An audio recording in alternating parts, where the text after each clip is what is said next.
Hey, we are live on our Tuesday Red Room with Kim Mudd, my sister, if you didn't know her. Also, we are here with good old Luke Rodvold. As always, we are on the Facebook, YouTube channel, Luke's or sorry, the Phoenix or the Just for Flips YouTube channel, the Viking Boys YouTube channel, the Phoenix Rio Facebook page, and good old Luke's Facebook page. Oh yeah. Today we are going to talk about just being an investor agent and some of the pitfalls that can come with, or just being on the same LLC. Me as an investor, my sister as an agent, and we're on the same LLC. So you might have the same issue with husband wife, Luke, because your wife's an agent. But just a little updated stats for everybody. It's December. If anybody's watching the market, obviously we saw the 10-year take a dive last week after the CPI numbers came in. You can talk to people out there. We hit a high of 8% as an interest rate, and they're hovering in the low to mid sixes right now for an interest rate. So obviously that is creating. What do you think's happening with our inventory, Luke? I think it's about to start getting gobbled up here pretty soon. Well, it's already gone from 16,000, call it in the last month, to 15,300. So we bought 700 units. Now, granted, people don't list a lot of houses in December, right? And some people may actually pull houses off the market because they don't want them showing over the holidays. But so good news with the 10-year. Obviously, the stocks have rallied like crazy because everybody thinks the interest rate hikes are over. So that's just kind of all the stuff that's happening in the world of real estate and economics that I know of. I don't get too deep in it because I didn't study economics. So what you said is interesting though, because we had about 5 active homes in throughout December and maybe the last week of November. And we now are down to 1 active. So we put 4 of those under contract. So we are definitely seeing some movement right now, which is kind of strange because, like you said, this is not usually a time when people are making offers in December. So we'll take it. It's the same thing that happened last December. You get all like the pent up energy because interest rates are so high throughout the fall, and then as soon as they drop, someone's like, "Oh, just go, let's go buy." Exactly. So. Anyway, today we are talking about, like I said, as if you're an agent. I'm not an agent because Kim knows this. I used to get a letter I probably got 7 or 8 letters from the Department of Real Estate when I was an agent saying that I was advertising a house that I didn't have a listing on, right? But I had put the house under contract and I was wholesaling it out because I had equitable interest. So after about 10 years and 7 letters, getting letters from the Department of Real Estate, I decided to just let the license go because, I'm just a wholesaler. I don't list properties. I always have my sister to list properties and now my daughter to list properties if I want to list properties. But, so I just don't want my license. So, but Kim, same. Let's talk about this. How long you been a broker? Since 2011. 2011. And so, you've seen the ins and outs because how many agents do you have? Like 30 or 40 roughly? 22. Just 20. Okay, not as big as I thought. But so you got 22 agents out there, but most of the agents out there are investor agents, right? Correct. Yeah. So you have the ins and outs of people flipping homes and listing homes. And as a broker, how does that affect your insurance? Yeah. So it is an interesting scenario because you definitely want to take that agent hat off. And so if you are an owner, you can't possibly represent another party because your house would literally have to have the value of 0. That's what the National Association of Realtors says, because you can't give somebody a fiduciary responsibility when you are tied and have a financial interest in a property. You want to make the most for you and or family, or if you're the only one, whatever the case is. And so even you can find yourself saying, hey, you know what, let me even write that contract for you. That's called implied agency. And now you've already overstepped your bound as an agent. So you really need to know where those lines are drawn, and you have to really separate yourself. You have to acknowledge that you're agent, disclose it, and make sure you're not representing them in any way. Let them do their due diligence, their comps, write their contracts, and don't put your name on it, because it's easy to do. Like, oh, here's the forms right here. Let me just type that up for you, and it's implied agency. And so you've already like blurred those lines of representing someone. Right. So obviously the biggest part of all this is disclosure, right? And then we got this whole new law that to be a wholesaler, you have to disclose even more. You got to disclose that you're wholesaling. Right. So let's just talk about that. How many conversations have you had with other agents that you had to disclose that and tell them all that? Yep. And then even, whoops. You turn it off. Kim, where'd you go? Oh, I don't know where I went. There. She's back. There we go. Sorry about that. Yeah. So no, a lot of people, it was really a struggle because Doug Ducey came out and said, just disclose that you're wholesaling. And we go beyond that. We disclose we're investing. We could turn it into a rental. Right. We could turn it so that they know that there's all kinds of possibilities for the asset. And that's what I think gets lost, is it is someone's home.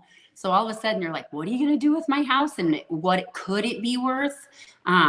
So it is a little bit tough, but yeah. So just disclosing that what your intentions are. And sometimes it is wholesaling it. And other agents sometimes get a little nervous when they think that, because they're like, wait, what does that mean? What buyer, could possibly be on deck that's not necessarily able to perform once their agent has done the job of making sure you qualify as a buyer? Now you've just passed on those rights.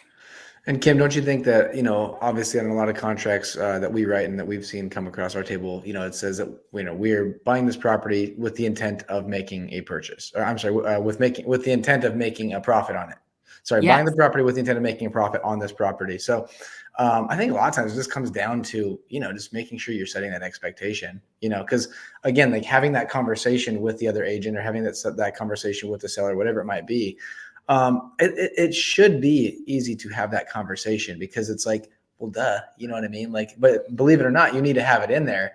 But it's like, yeah, I don't buy properties. I don't try to stay in business by losing money. I'm not buying this to try to lose on it. So I think it's one of those things that's a simple phrase to even put in there, but it all comes down to the delivery, and it should be a pretty easy delivery. Yeah. Yeah, we're not in for the nonprofit, right? Right. I'm hoping to buy your house so I could lose, 40 to 50 grand, and it's going to be great for you. Well, this is maybe a little elementary, but I like to liken it to, some people like to take their car, drive it into the park. Yeah. Oh, she's gone. Where'd she go? Kim, we lost you. Kim's the mystery girl. Kim?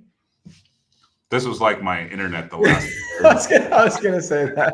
I was gonna say last week you kept disappearing on us. Yeah, so back to the market, like 15,300. Anybody, just in case you didn't know, we entered last January with 19,000. So that's like 20% down. So we're 20% less inventory going into 2024 than we did. Now, interest rates were at like three. That's crazy. So the 10-year was like at 3.25 last January. Now it's sitting at like 3.9. So we're about 0.75% higher than we were last January, just FYI. But it should be for a good spring. All right, Kim's back. She was talking about. I know I put this on my phone and I keep getting calls, so I apologize. Kim, you just don't want to hang out with us. Yeah. Right? You were talking about driving a car into. Yeah. So into a dealership, you don't want to put new tires on. You don't want to do it. You don't want to list it. You don't want to deal with it. You don't want to figure it out. You want to drive it in and drive out with your new car.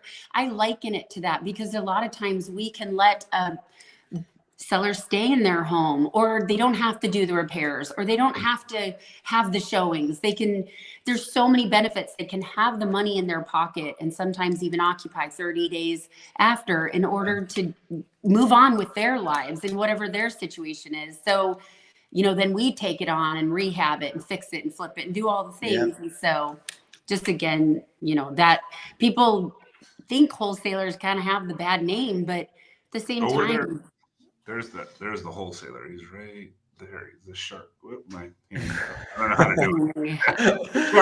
But exactly like you said, a lot of times people don't, other people from an outside perspective don't understand that we many times are helping these sellers out. Yeah. We're helping them in many different situations. Cause, so many times people will just be like, oh, well, you're getting their house for a steal. Do you want to see what this house look like? Do you want to walk in this thing and smell this and potentially lose? That's what people don't understand too, is there's so much risk that's involved in every property that you buy, no matter what. I don't care what anyone says. You could buy a deal so good that there's not risk. No, there's always going to be risk no matter what. The market can tank.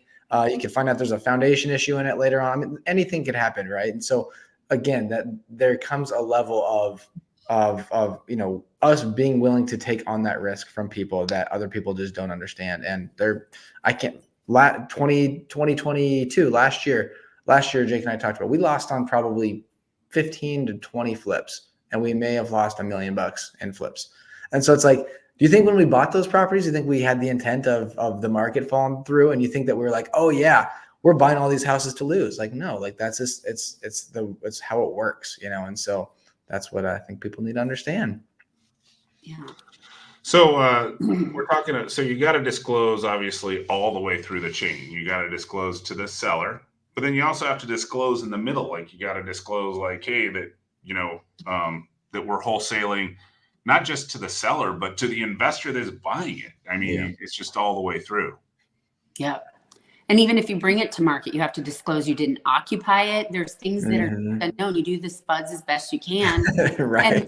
And, there's just going to be some unknowns. You don't know if there's a cricket that sounds in the middle of the night or whatever. Yeah. I mean, just the smallest things. Yeah. No, it's funny. So obviously Sage, my wife, does all of our listings for our fix and flips. And then also, when we wholesale properties too. And it is exactly what you're saying. It's always so funny when you're doing the spuds, because, she'll be like, well, so tell me about this property. What do you know about it? I'm like, literally nothing. I can tell you right now, I don't know anything about this property. I've looked at it one time in my life, and that's all I know. That's all I know about the property. So that's kind of fun. Yeah. Never stayed there, never lived there, don't even know. Yep, exactly. Don't know if the dog next door barks a lot at all. Exactly. Yeah. Right. Come up. So tell us about some of the troubles that investor agents have had throughout, the course of, you being their broker for the last 10 years. That kind of what we've touched on too, but the biggest thing is just disclosing, and then obviously trying to wear, even because if you don't have a fiduciary responsibility, you still have the fairness and honest responsibility. So You're trying to be fair, but if you're tied to that, that's why I think it's so important to disclose, just making sure that they are aware you are, and even related. If you're husband and wife, that's a financial interest. You've got to even kind of make sure that line's there, because that's a really hard one to say that you don't have a financial interest if you're married to the person and you're sharing bank accounts. So even down to that, it's kind of like not just related. Like if it were you and I, Chris, just related would be okay. But if it's if it was something else, like husband and wife or significant other, whatever. So it can take it. But usually the biggest problem is you're held to a higher standard. And unfortunately you are. After 90 hours of school, you're held to a higher standard. And they do say that you operate with a level of sophistication because you've had 90 hours of school. So, but yeah. Which is comical. To be able to say. In my opinion, and I know I'll get shot down, it should be more. It should be more, in my opinion. Well, like you said, to me, it's comical because to say that you are a real estate professional for 90 hours of schooling, come on. Like we all know that, it wasn't, I'm just taking myself for example. It took years to really truly get the real knowledge of, oh, these are what comps are. These are what they're worth. This is what your property is worth. This is what we need to buy this at. This is what this will sell at. So, exactly like you said, going through a week crash course and being like, boom, got it. All right, let's go. Yeah. It's kind of funny. The practical knowledge really isn't fully there. You get out into the real world and you're like, I don't even know how to open a house. You don't learn that in real estate school. You still have set of skills that you need to learn, you know, For on the sure. field. For sure. For So sure. that brings up a great example. Kim, out of your schooling, you know, because you obviously you did your 90 hours of being an agent, and then you took your broker classes. Do you think how much did you learn from that versus actually your practical knowledge when there is a mistake or when there is mediation? Or I Yeah. mean, that's No. the real schooling, right? Right. For sure. Because and even people say, oh, wow, how did you know that that's line 64 of the contract? Yeah. Because I've been tested on it, not because I sat down at night memorizing this thing. Another agent would point out, well, line 66 says you have to. And I'm like, oh, got it. You know, we've been tested on it. The very first transaction, I think one of my agents they marked that there was a washer and dryer on the property. With their commissions, they were buying a washer and dryer on the property because there. So you can be held accountable for what you do. And again, you're filling out a contract. And in this state, you know, we don't have attorneys that do it. Us as agents do it. Literally after those 90 days of schooling and a few tests, you're off representing someone's probably largest asset, you know. of their life. Yeah, exactly. No, You know what's funny is I think, you know, we get kind of numb to it, right? Because I mean, they're just widgets, I guess, right? It's just a house. And you forget that, like, you know, there's somebody on the back end of this thing that this is probably the most important transaction that they have going. And it's just a number for us, I guess, you know. And sometimes we forget that as investors, and you know, and they do hold us to a higher standard. And sometimes we, I guess, because we're just so used to it, you know, forget little stuff. Yeah. I think many times the most unfortunate thing is exactly what you're saying, is when you get wholesalers that just come into the business. And again, you got to keep in mind, there's zero barrier of entry for a wholesaler. There's zero. You know, you come in, you do anything you want, and you just can't, because you don't have to have a license, which, you know, whether that's right or wrong, that's maybe a talk for another time. But as a wholesaler, a lot of times you'll see them come in, and this is where we, you know, have a problem with this. I know, you know, Chris, that's why we always like dealing with you guys too, is because, you know, exactly what you're saying. There's so much on the line for them. So when you see a wholesaler come in and lock them up and take them to the, let's just say the 30th day of a 30-day close, right? And let's say that this seller has completely moved out of their house. Let's say they have made every single move to completely move along from selling their house. And then when, you know, as a wholesaler, we'll just be like, hey, I don't know, couldn't figure it out. Sorry. It's like you're uprooting their life. You know, you're uprooting their life. So that's why it's like, you're not going to be in business long if you're doing stuff like that. Right. And that's what, you know, it's what's nice about the 30-day close and the 10-day inspection. I mean, the 10-day inspection is what it is. It's kind of your get out of jail free card, right? If you do it right? You go in, you do your inspection. Maybe there is that crack in the foundation, you know, the cracks in the whatever. But and we all know that wholesalers are using that 10-day inspection to market it, right? Yeah. But at least only go to the 10 days. Don't go all the way to the 30 days. Exactly. No, don't string them along. And as you guys heard me say, that's why I like working with Chris, is because a lot of times what we'll do with Chris is we'll say, you know, give me a buy price, you know, give me what's a price that you'll take this at no matter what. And so, and obviously that number is going to be lower because it comes back to that risk again. You know, they have to have their risk assessment of like, okay, what is that price that no matter what we will take this at? And so a lot of times we'll go off of that number with Chris, and it just makes it a lot nicer, because then you're like, you know what, no matter what, even if we haven't had a buyer yet, we still have a great buy at this price point. We'll move it at some point. Maybe it's not going to be in the week that we had originally planned. Maybe it's going to be in a couple weeks, but at least you know that you're not completely throwing them out. Yeah. So Kim, so I've been watching the real estate numbers because I like to watch numbers. A lot of real estate agents are leaving the business. Have you seen anybody leave your company, or anybody? Yeah, I mean, through this last, obviously a year and a half ago, we were at roaring market to, you know, now it's quieted down quite a bit, and they're arguing that interest rates could go down and things could improve. But I mean, you've definitely seen people that were making some tall cash. I hate to call it, but as agents, and they could list it and literally forget it. They'd have their offers on their desk, and they could whittle through. And so now they're actually back to holding open houses and marketing the property best they can. So, and that all costs time and money for agents. And if they don't have the wherewithal and know that, it's feast or famine sometimes as an agent. So yes, I have definitely seen a few of my agents have said, I'm just going to hang my license back at the state for now. I don't want to pay all the fees. And when we're back to a normal market, I might be back. But I mean, so we do think that, you're seeing some of that, not tons, but you're definitely seeing the agents that got pretty comfortable because they could, they could literally list it and forget it. So yeah, I saw some quote on, everybody watches the Instagram quotes, and they talked about the unemployment numbers like being at like 3.5% or 4%. I don't know what the number exactly is, but it's somewhere in that ballpark, right? And someone said they keep forgetting to put the real estate agent and loan officer. Yeah. I mean, no joke though. I mean, that's a very real conversation, honestly. But that actually doesn't. You know how they do the unemployment numbers? No. They make a certain number of calls, just like, like polls, like your like a survey type, and in a certain demographic, and they say, "Are you working?"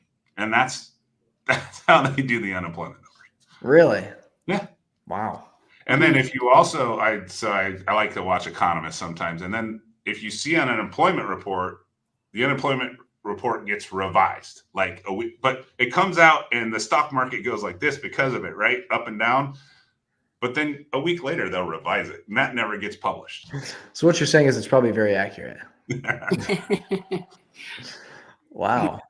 I had no idea. That's crazy. Me neither. I was like, really? The unemployment number is not like some number that they keep track of. Like people going to the unemployment office, like would be a number. Like how many people entered the unemployment office or something like that. No, it's just a poll. That's all it is. It's off of cold calling and asking if you're currently working. Basically.